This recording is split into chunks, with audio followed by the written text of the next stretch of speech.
So, hello mga amazing people! Nakita namin si tatay nagtitinda ng mani. So, ano na, 12 na. So, bilhin na natin lahat mga amazing people. Ayan. Si bro na ang bababa.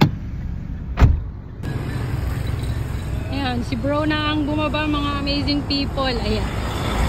So, siya na ang bibili. So, bibilin na niya lahat mga amazing people.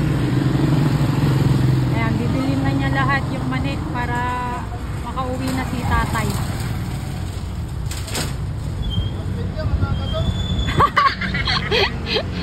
Oh, no more discount. No more discount pa nun. Ayan, mga amazing people. Gatangin mga minin! Gatangin mga minin!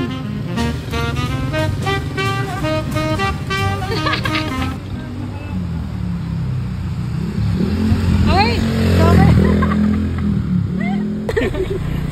Thank you, ma'am. Naka-zoom tayo. Ayan, bilhin na natin lahat. Ayan. 120 daw ang isa. Binili na natin. 250 na ata. Yan na. Okay, thank you. Ayan. Binili na natin. Okay na yung sukli. Uwi ka na, Log. Agawid ka.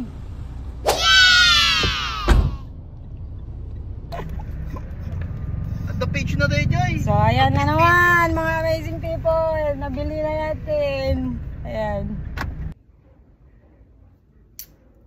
Hello, mga amazing people. So, nandito na kami sa bahay. And, yes, yun lang naman yung mga ganap today. So, ayan na nga. Sobrang saya ni tatay kasi binili na namin lahat.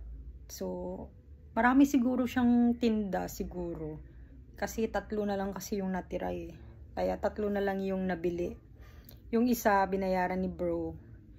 Kasi may pagbibigyan daw siya. Tapos yung 2 sa akin naman na. Kinuha ko na.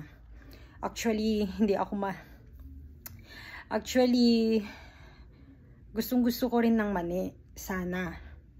Kaso nga lang, iniiwasan ko kasi nga nagkaka-pimples tayo. Oh no!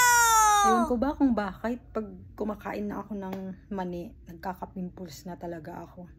Hindi hiyang sa akin yung mani sa aking mukha. Kaya kahit na ganun pa man, para na lang mapasaya si tatay, si lolo, at saka para makauwi na rin siya kasi tanghali na. Wow!